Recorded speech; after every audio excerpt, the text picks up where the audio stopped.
interesting avenues of investigation have become so convoluted as to be almost impenetrable to newcomers. Indeed, at this point, if the 9/11 Truth Movement's goal is to continue to expand and reach new audiences, it needs to do so in new ways. People who have not yet been exposed to, or not yet been convinced by, the ample evidence of extreme physical anomalies on that day, from the controlled demolitions of the towers to the very unusual events at the Pentagon and in Pennsylvania. If people are not interested in that evidence, or even the evidence that has been thoroughly documented by people like Webster Tarpley about the drills that were going on at the exact same time as the events that they were representing, then what is another way to get people into this?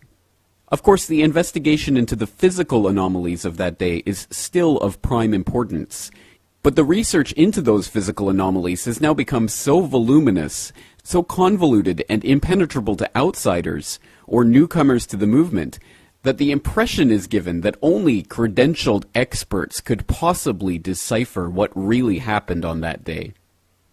Likewise, many other avenues of investigation have been exhaustively explored by painstaking researchers like Webster Tarpley, who has done some of the best research on the drills that were taking place on that day that simulated the very events that were happening in real time.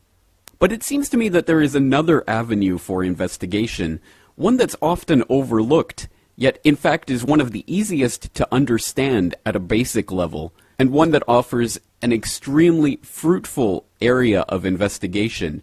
In fact, perhaps the base of all serious criminal investigations on events of this magnitude. People have often heard the refrain, "follow the money," and of course an event like this is absolutely no different, even if you were to believe the official fairy tale of what happened on 9/11.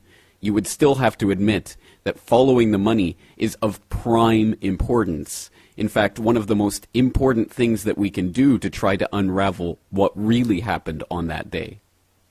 Unless, of course, you listen to the 9/11 Commission. Yes, of course, the 9/11 Commission says that, don't worry, go back to sleep. There's nothing interesting to look at if you're interested in the financing of 9/11. Here's a quote directly from Chapter 5 of the 9/11 Commission report. Quote, "To date, the U.S. government has not been able to determine the origin of the money used for the 9/11 attacks. Ultimately, the question is of little practical significance. Al-Qaeda had many avenues of funding. If a particular funding source had dried up, Al-Qaeda could have easily tapped a different source or diverted funds from another project to fund an operation that cost $400,000 to $500,000 over nearly 2 years." End quote. Yes, it's of very little practical significance where Al-Qaeda got the money for the attacks from, because Al-Qaeda could have gotten that money from many places, because Al-Qaeda has many different sources of funding, and since Al-Qaeda can get that money from many different sources, we don't have to investigate how Al-Qaeda got that money. Does anyone else get the impression that perhaps the 9/11 Commission report had come to certain conclusions about who did finance the attacks before the report was even written? Yes, I thought so. Well, let's explore some of the very troubling issues related to the 9/11 financing and hopefully, ultimately, come to a better understanding of how the attacks were perpetrated and by whom. And today we'll start with one of the most obvious and basic examples of how one individual stood to make $4.5 billion off of this horrific and tragic loss of life. Silverstein, a commercial real estate tycoon with international political connections, acquired a 99-year lease on the World Trade Center complex in the spring of 2001. Throughout the summer, he reworked the insurance policies on his new property, making sure that it was covered for acts of terrorism. Explicit in the lease agreement was Silverstein's right to rebuild the complex if it were destroyed.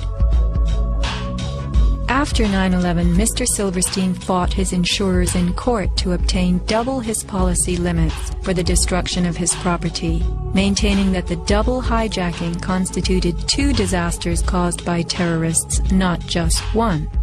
He won, and was awarded over $7 billion, a magnificent return on his original $15 million investment. Not long after the disaster, Lower Manhattan saw banners like this one.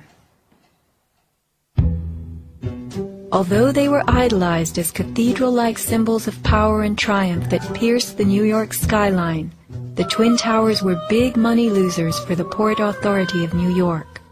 They cost millions a year to equip with the basics: electricity, water, heat, air conditioning, sewage, and even oxygen, being airtight.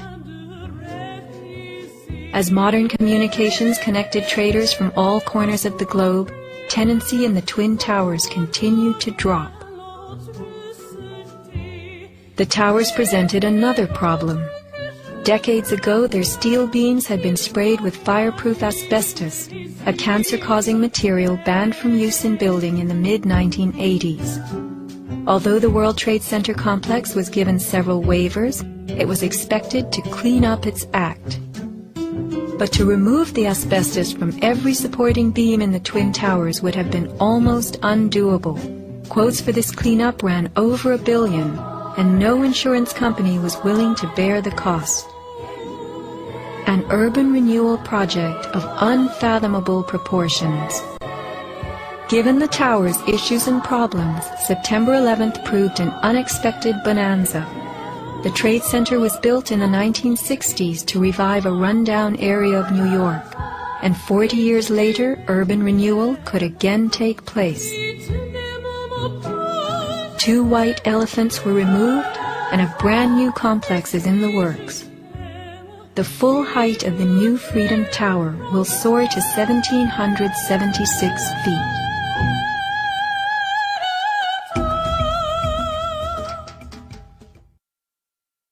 Of course, Lucky Larry's acquisition of the World Trade Center just weeks before 9/11 is by now a well-known story, but one would be advised to check a Bloomberg.com article from 2007 entitled "Silverstein Insurers Reach $2 Billion WTC Settlement" for details of the final settlement, which brought to $4.55 billion the amount that Larry Silverstein made for the deaths of those thousands of people in the World Trade Center on that day.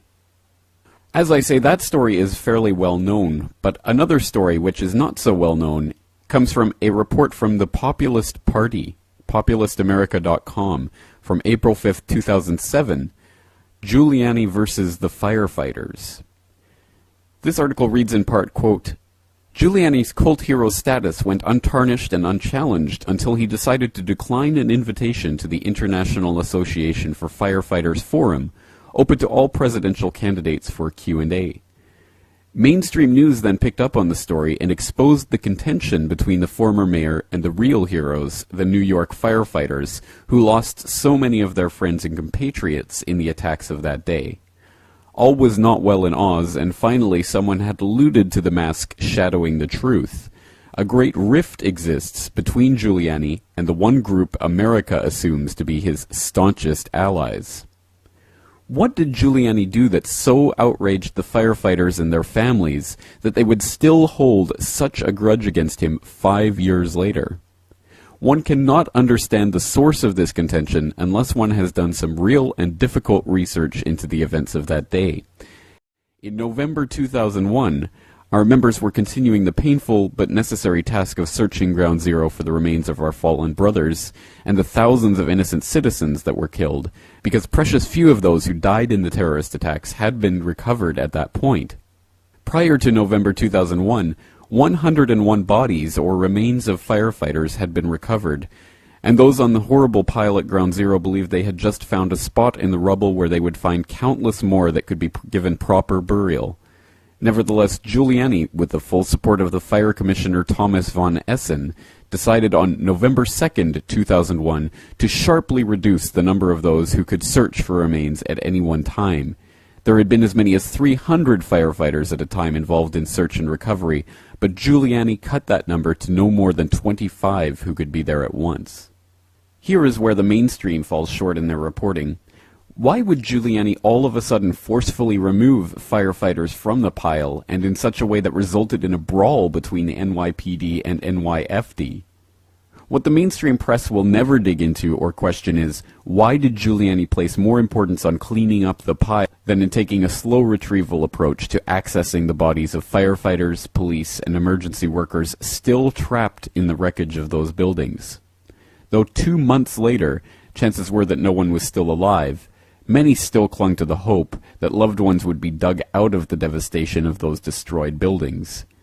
Families wanted a chance for closure, bodies of their loved ones returned so that they could honor them with a proper memorial and burial.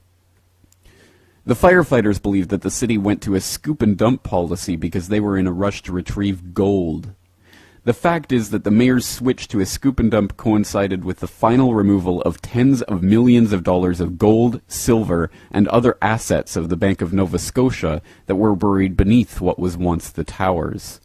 Once the money was out, Giuliani sided with the developers that opposed the lengthy recovery effort and ordered the scoop and dump operation so they could proceed with redevelopment.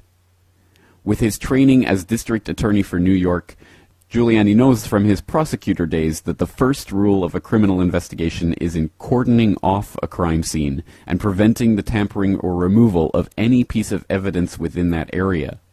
Usually officers are put in place to prevent the eradication, removal of, or disruption of anything within that scene. Surely the events of September 11, 2001 constitute the most egregious, barbaric, terroristic, and criminal act ever perpetuated on American soil. End quote.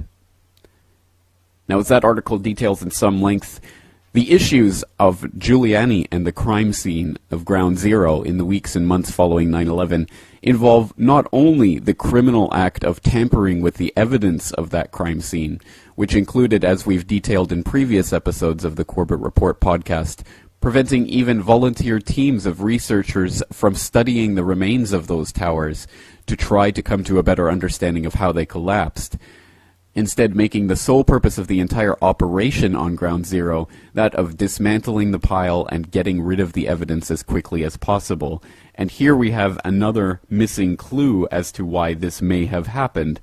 And according to the firefighters, at any rate, it's because of the tens of millions and, according to some reports, billions of dollars of gold which were hidden underneath the World Trade Center and which had to be removed as quickly as possible. Now, there are unsubstantiated theories on the internet that the billions of dollars that were hidden in the various vaults under the World Trade Center complex may have been tampered with on the day of 9/11 as the attacks were taking place. That, in fact, 9/11 may have had elements of a gigantic bank heist. Now, again, I can't vouch for the validity of these reports, but I do think they're interesting and worth looking into as another possible clue on the 9/11 money trail. But one very real and very important 9/11 money trail clue came out not on 9/11, but on 9/10. On that day, Donald Rumsfeld made a cold and calculating announcement that, in fact, the Pentagon had lost $2.3 trillion. Again, that's $2.3 trillion with a T, which represented about the same amount of money for the entire federal budget of the same year. How $2.3 trillion could go missing from the Pentagon has never been accurately explained. To get more details of this story, let's listen to the following news report. Pentagon, the day before 9/11, Secretary of Defense Donald Rumsfeld declared war, not on foreign terrorists. The adversary is closer to home. It's the Pentagon bureaucracy. He said money wasted by the military poses a serious threat. In fact, it could be said that it's a matter of life and death. Rumsfeld promised change, but the next day, the world changed. And in the rush to fund the war on terrorism, the war on waste seems to have been forgotten. My '03 budget calls for more than $48 billion in new defense spending. More money for the Pentagon when its own auditors admit the military cannot account for 25% of what it already spends. According to some estimates, we cannot track $2.3 trillion in transactions. $2.3 trillion, with a T. That's $8,000 for every man, woman, and child in America.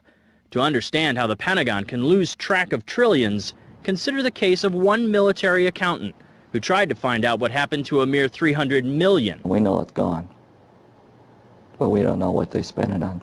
Jim Minery, a former Marine turned whistleblower, is risking his job by speaking out for the first time about the millions he noticed were missing from one defense agency's balance sheets. Minery tried to follow the money trail, even crisscrossing the country looking for records. The director looked at me and he says, "Why do you care about this stuff?" It took me aback, you know. My supervisor asked me why I care about doing a good job. So he was reassigned and says officials then covered up the problem by just writing it off. they got to cover it up. That's where the corruption comes in. They've got to cover up the fact that they can't do the job. The Pentagon's Inspector General partially substantiated several of Minery's allegations, but could not prove officials tried to manipulate the financial statements. 20 years ago, Pentagon employee Franklin C. Spinney made headlines exposing what he calls the accounting games. He's still there, and although he does not speak for the Pentagon, he believes the problem has gotten worse. Those numbers are pie in the sky. The books are cooked routinely year after year after year. Retired Vice Admiral Jack Shanahan commanded the Navy's Second Fleet the first time Donald Rumsfeld served as Defense Secretary. With good financial oversight, we could find $48 billion in loose change in that building without having to hit the taxpayers. In the 2.5 minutes since this report began, the Pentagon has spent nearly $2 million, and it may never know where 25% of those tax dollars went.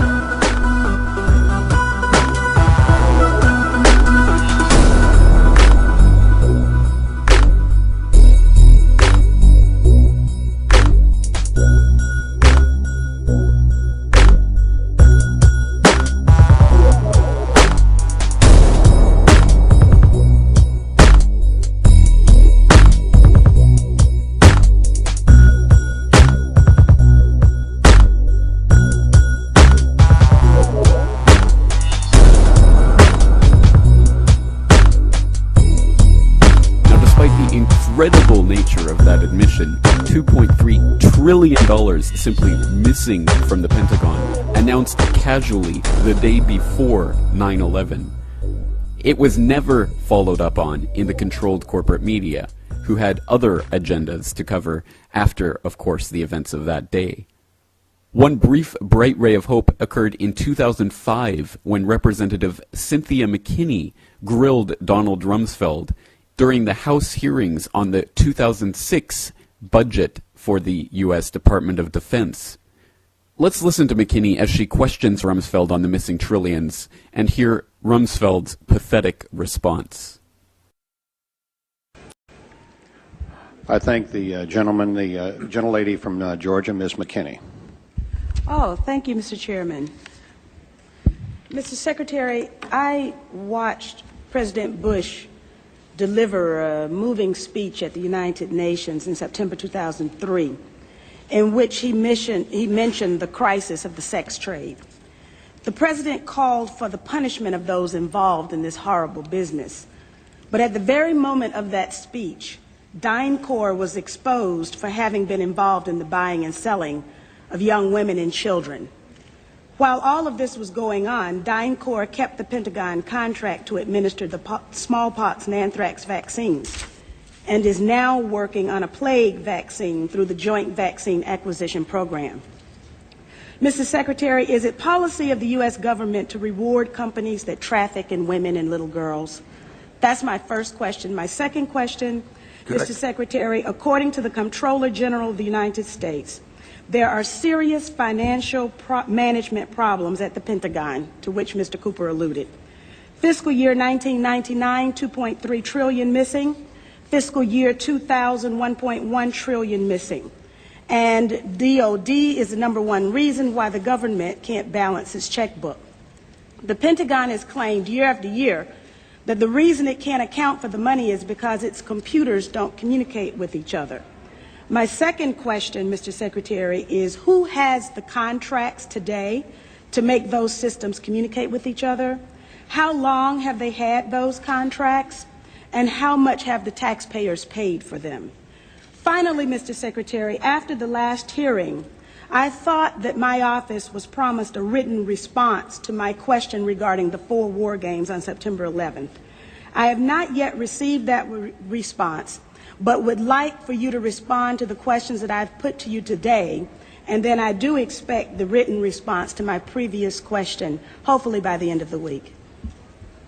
Thank you, Representative. First, the answer to your first question is no, absolutely not. The policy of the United States government is clear, unambiguous, and opposed to the activities that you described. The second question. Well, how do you explain the fact that DynCorp and its successor companies have received and continue to receive government contracts? I would have to go and find the facts, but there are laws and rules and regulations with respect to government contracts, and there are times that corporations do things they should not do, in which case they tend to be suspended for some period. There are times then that under the laws and the rules and regulations passed by the Congress and implemented by the executive branch, that corporations can get off of out of the penalty box, if you will, and be permitted to engage in contracts with the government. They're not generally not barred in perpetuity. This company was never in the penalty box. If you could proceed to my second question, please. The second question.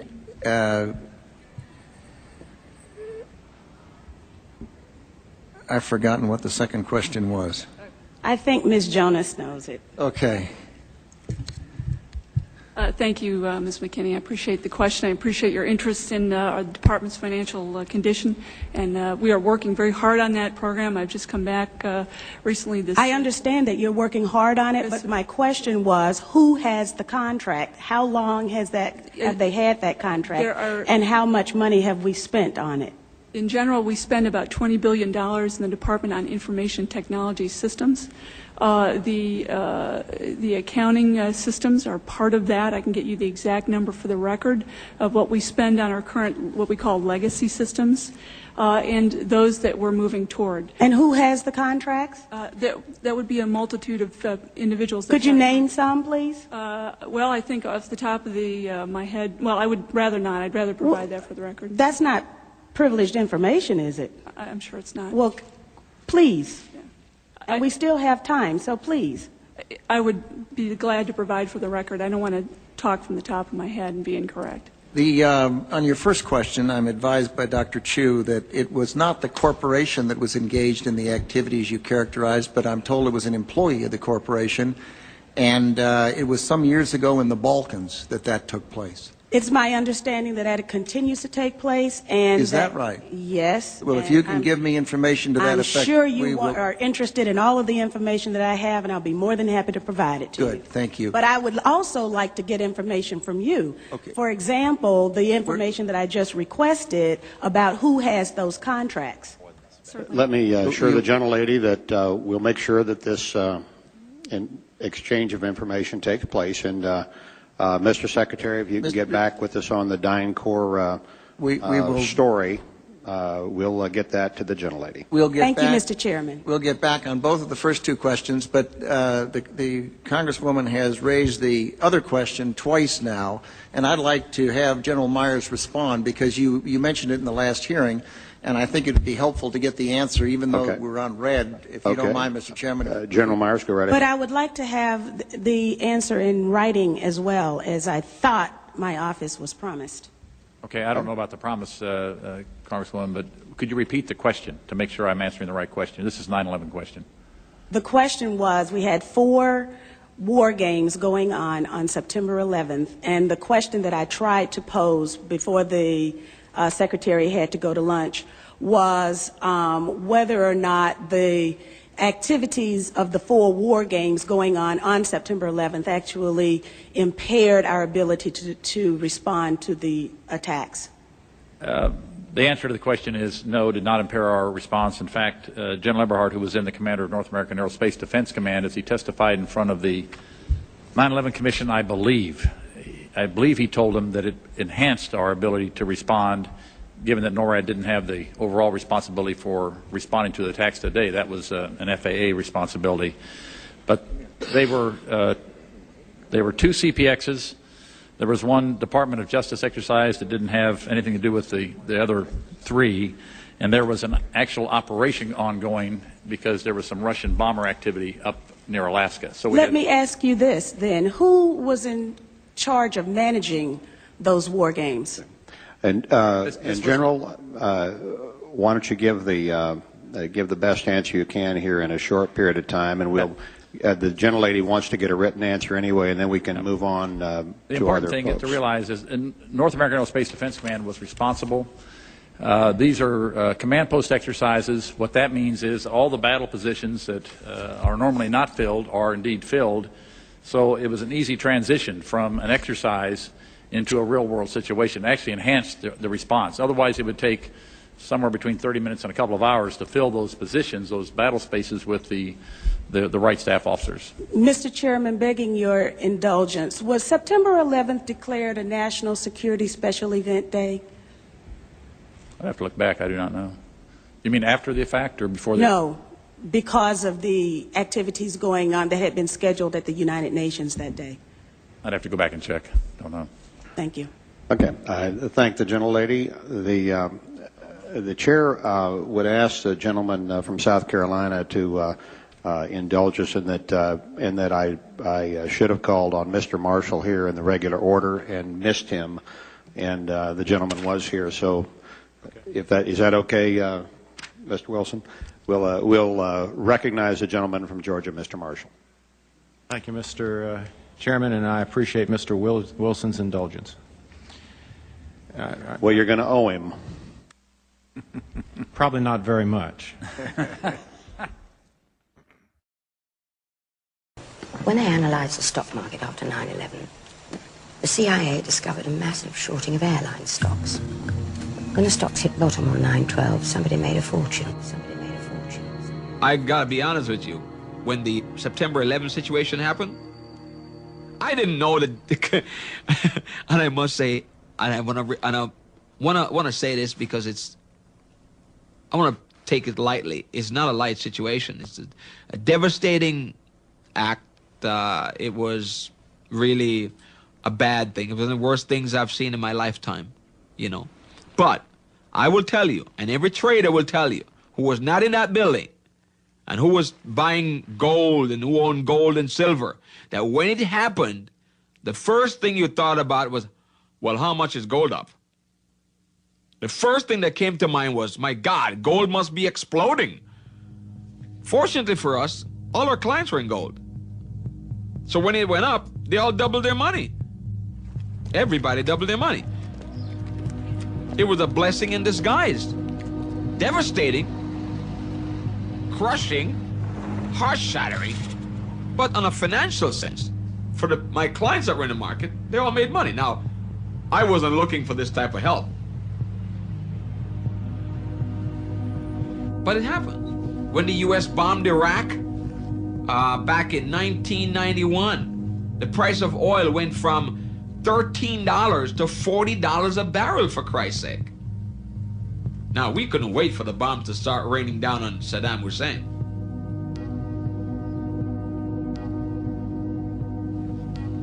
We were all excited. We wanted Saddam to really create problems. Do whatever you have to do. Set fire to some more oil wells because the price is going to go higher.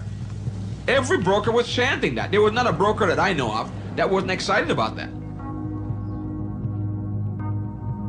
This was a disaster. This was something that was, you know, catastrophe happening, bombing, wars. In devastation, there is opportunity. Opportunity, opportunity, opportunity, opportunity, opportunity. A put option is a bet that a stock price is going to fall. If one were to put a single put option contract on American Airlines at $30 a share and the stock fell to $18, one could purchase 100 shares at $18 and immediately sell them for $30, netting a profit of $12 a share. This is exactly what happened on a far larger scale with many companies around the world on 9/11. The levels of options purchased the week of 9/11 were more than 6 times higher than normal. A former member of the German parliament, then responsible for oversight of the German Secret Service, estimated that profits by insider traders were $15 billion.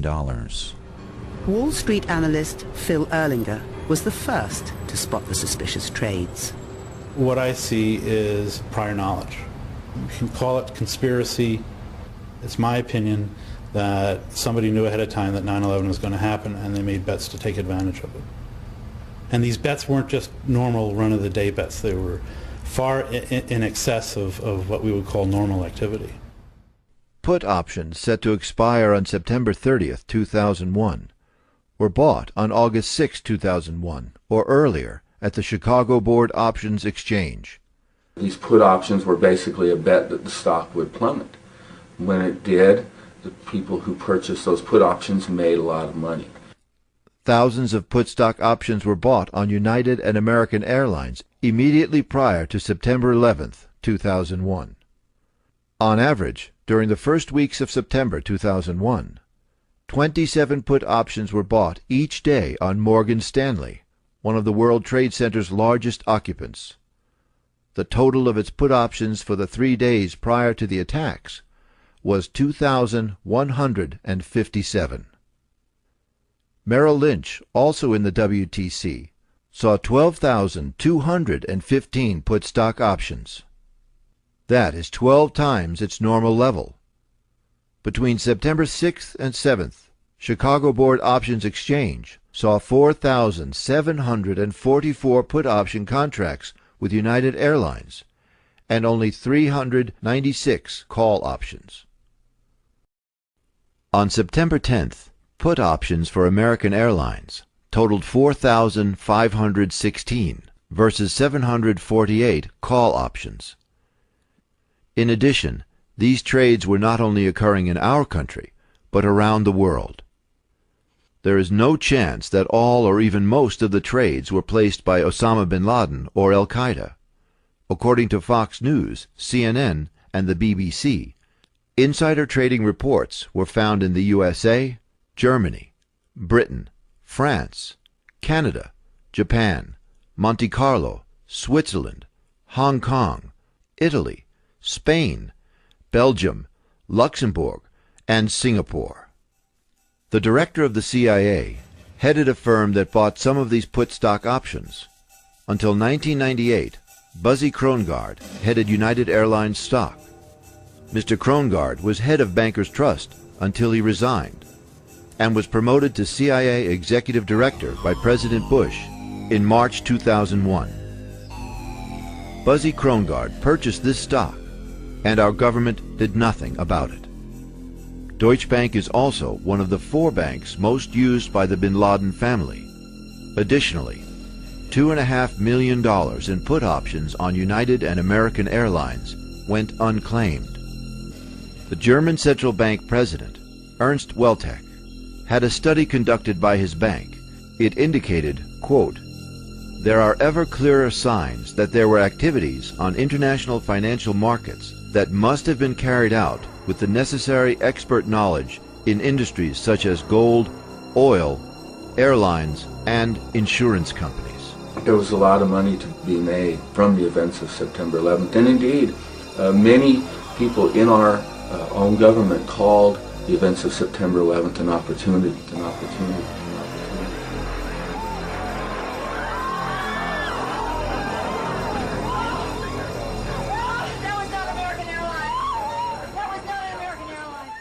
The firm used to place the put options on United Airlines stock was managed until 1998 by the man who is now the number 3 executive director position at the CIA. A.B. Buzzy Krongard became vice chairman of Bankers Trust when the 2 firms merged, and his new position was to oversee private client relationships.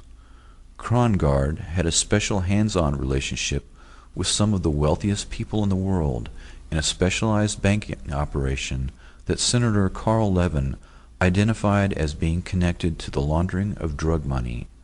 Bankers Trust was acquired by Deutsche Bank in 1999 to form the single largest bank in Europe. Before 9/11, Kevin Ingram, an executor for Bankers Trust Deutsche Bank, pled guilty to laundering money to finance terrorist operations for groups linked to Osama bin Laden. Deutsche Bank has been a favorite of the bin Laden family and was connected to the hijackers and their support network. Deutsche Bank had corresponding relationships with banks in Bahrain and Kuwait that served George W. Bush when he engaged in illegal insider trading of shares of his company Harkin Energy. Both banks, Kuwait Finance House and Faisal Islamic Bank of Bahrain, had dealt with Al-Qaeda and bin Laden. But when the Bush administration released its worldwide list of suspect financial institutions vowing to track down terrorist financing, neither bank was on the list. Mayo Shattuck III is a powerful force in the financial world. Head of the Alex Brown Deutsche Bank on 9/11, he had previously been involved in Enron, helping them conceal their massive debt, as well as involved in an insider trading scam involving Adnan Khashoggi's Genesis Intermedia immediately before 9/11. He was midway through a 3-year, $30 million contract as head of Alex Brown when the attacks came, and under his management, some of the illegal trades on United Airlines were placed. Mayo Shattuck has taken over Alex Brown operations in 1997 after Krongard had officially gone to the CIA in 1998. Mayo Shattuck III resigned on the day after 9/11.